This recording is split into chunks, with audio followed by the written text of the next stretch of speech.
أعوذ بالله من الشيطان الرجيم قالوا يا ذا القرنين إن يأجوج ومأجوج مفسدون في الأرض فهل نجعل لك خرجا على أن تجعل بيننا وبينهم سدا قال ما مكنني فيه ربي خير فأعينوني بقوة أجعل بينكم وبينهم ردما آتوني زبر الحديد حتى إذا ساوى بين الصدفين قال انفخوا حتى إذا جعله نارا قال آتوني أفرغ عليه قطرا فما استطاعوا أن يظهروه وما استطاعوا له نقبا قال هذا رحمة من ربي فإذا جاء وعد ربي جعله دكاء وكان وعد ربي حقا.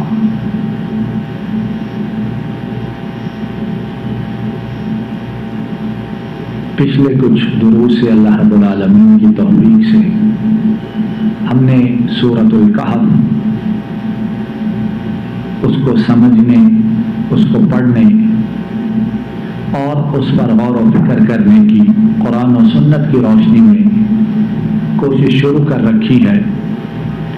اللہ رب العالمین ہمیں صحیح بات کہنے، صحیح بات سننے، صحیح بات سمجھنے اور صحیح بات پر عمل کرنے کی توفیق عطا فرمائے۔ تو بات یہاں تک پہنچی تھی کہ ذوالقرنین جو تھے وہ ایسی قوم کے پاس پہنچے کہ ان کے اور ایک اور جو وحشی قوم تھی ان کے درمیان پہاڑ تھے جو دیوار کی مانند تھے، راستے کو روکے ہوئے تھے، اور ان دو پہاڑوں کے درمیان گھاٹی تھی۔ اس کے ایک طرف یاجوج و ماجوج قوم وہ رہتی تھی اور دوسری طرف وہ قوم تھی جن کے پاس ذوالقرنین پہنچے۔ وہ کہنے لگے کہ اے ذوالقرنین، یہ گھاٹی کے اس پار سے پہاڑی درے کو عبور کر کے، کراس کر کے یہ جو قوم آتی ہے ہماری طرف، یہ آ کر فساد برپا کرتے ہیں، ہمیں تکلیف پہنچاتے ہیں، ہمارا مال و اسباب لوٹ لیتے ہیں، ہمارے لہلہاتے کھیتوں کو ویران کر دیتے ہیں، ہمیں تنگ کرتے ہیں، قتل و غارت کا بازار گرم کرتے ہیں۔ آپ کو اللہ نے قوت دی ہے، طاقت دی ہے، فوج دی ہے، لشکر دیے ہیں، ساز و سامان دیے ہیں، آلات وسائل دیے ہیں۔ ان تجعل بیننا وبینہم سدا، آپ یہ کیجئے کہ ہمارے اور ان کے درمیان ایک بند باندھ دیجئے، دیوار کھڑی کر دیجئے، اور جب آپ اگر دیوار کا کھڑا کرنا، بند باندھنا، یہ جو گھاٹی ہے اس کو بند کرنے پر تیار ہوتے ہیں تو کیا اس کے بدلے میں جو آپ اس دیوار کو کھڑا کریں گے ہم آپ کے لیے پیسے کا، آپ کی اجرت کا انتظام کر دیں؟ آپ یہ کام کر دیں اور اس کے بدلے آپ جو چاہیں گے، جتنا خرچہ، جتنا پیسہ، جتنی اجرت، ہم اس کا انتظام کر دیں۔ قال ما مکنی فیہ ربی خیر، جو دنیا دار ہیں اور جو اللہ والے ہیں،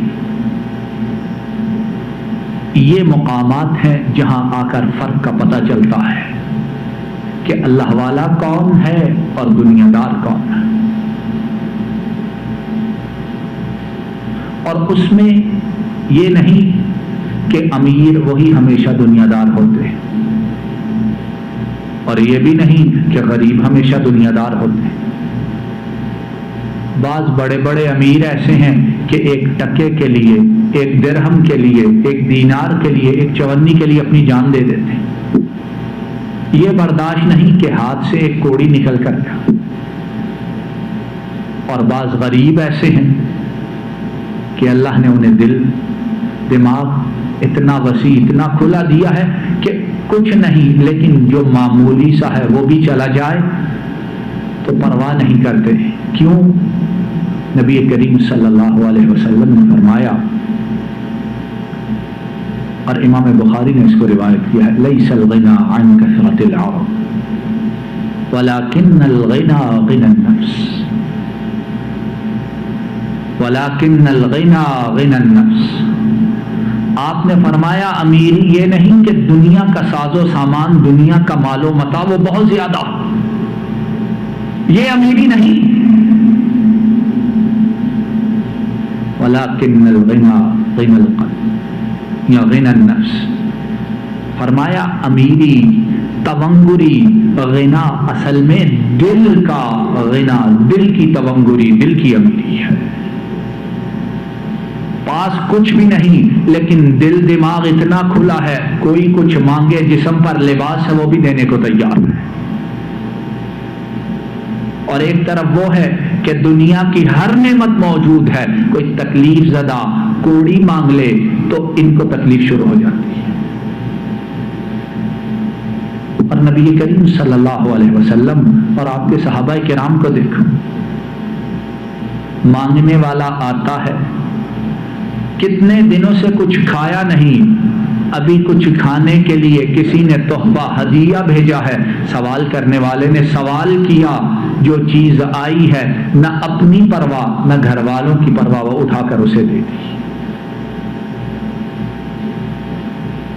وَلَكِنَّ الْغِنَى غِنَى النَّفْسِ. امیری، تونگری اصل دل کی امیری ہے. نگاہیں سیر ہو چکی ہیں، سامنے خزانے پڑے ہیں، لیکن اللہ نے دل کی امیری ایسی دی ہے، نگاہیں اٹھا کر دیکھنا گوارا نہیں کرتا. اور یاد ہوگا وہ واقعہ کہ ام المؤمنین عائشہ رضی اللہ تعالی عنہا وہ بتاتی ہیں کہ گھر میں کتنے دنوں سے فاقہ، کتنے دنوں سے فقیری.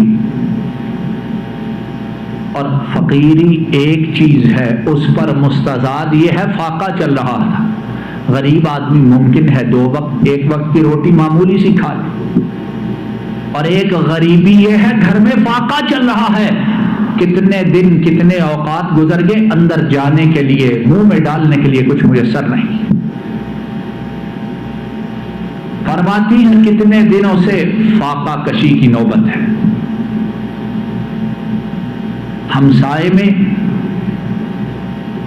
ایک ہمسایہ ہے، وہ بکری بطور تحفہ بھیجتے ہیں، یا بکری کا کچھ حصہ بطور تحفہ بھیجتے ہیں.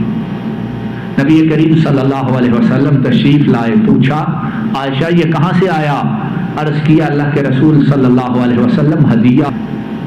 دروازے پہ دستک ہوتی ہے، آپ پوچھتے ہیں، دیکھتے ہیں سوالی دروازے پہ کھڑا ہے.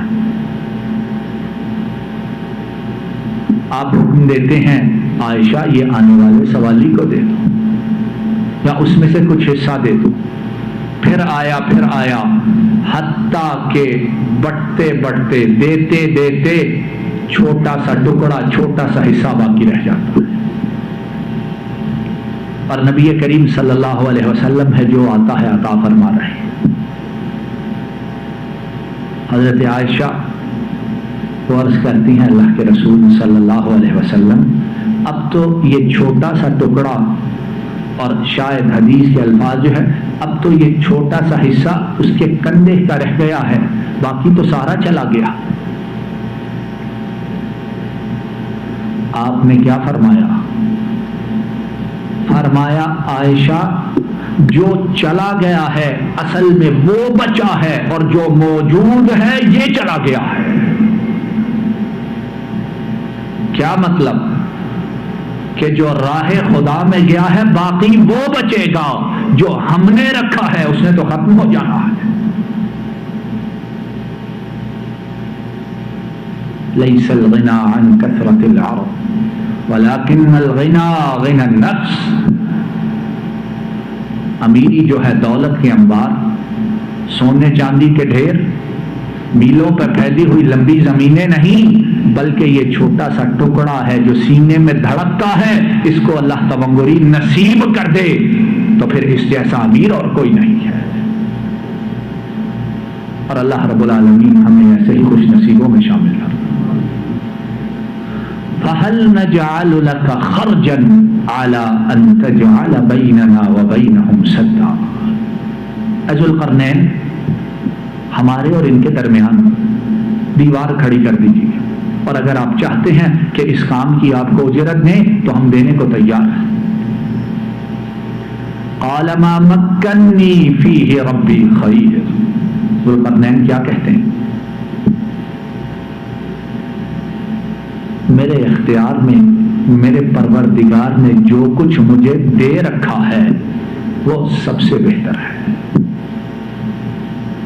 اگر مال و دولت کی ہوس ہوتی اور وہ پیسے بھی ٹھیک دے رہے ہیں کہ یہ دیوار بند بنائیں گے اور وہ بطور اجرت دیں گے، لینے میں کوئی حرج نہیں، لیکن کہا ما مکنی فیہ ربی خیر، جو میرے رب نے مجھے دے دیا ہے، جو عطا کر دیا ہے، جس میں مجھے قوت طاقت عطا کر دی ہے، وہ تمہارے دیے سے بہت بہتر ہے۔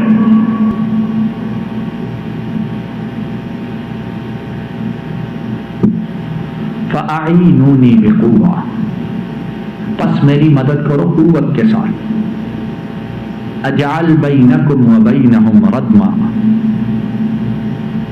میں تم میں اور ان میں ایک مضبوط حجاب بنا دیتا ہوں۔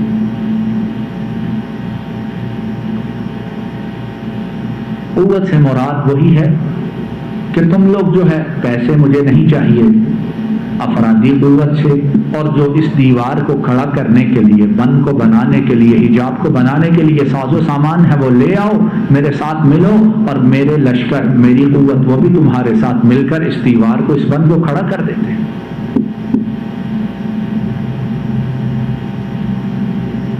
اور پھر کہنے لگے آتونی زبر الحدید، جاؤ لوہے کی چادریں لے آؤ، بڑے بڑے چادریں لوہے کی ٹکڑے لے آؤ تاکہ ان کی مدد سے دیوار کو کھڑا کیا جا سکے۔ حتی اذا ساوى بین الصدفین قال انفخوا حتی اذا جعله نارا، جب اس گھاٹی کو پر کر دیا اور وہاں دیوار بند اتنا بلند بنا دیا کہ وہ پہاڑوں کی چوٹی کے برابر ہو گیا، راستے کو مکمل بند کر دیا، تو کہنے لگے اب اس دیوار کے ساتھ آگ جلاؤ۔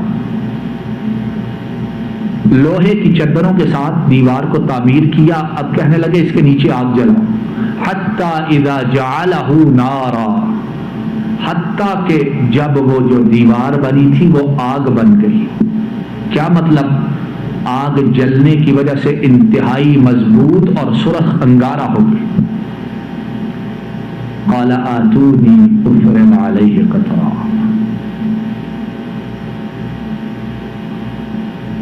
پھر فرمایا کہ پگھلا ہوا سیسا لاؤ تاکہ اسے اس لوہے کی دہکتی ہوئی دیوار پر ڈال دیا جائے تاکہ مضبوطی میں کوئی کسر باقی نہ رہ جائے۔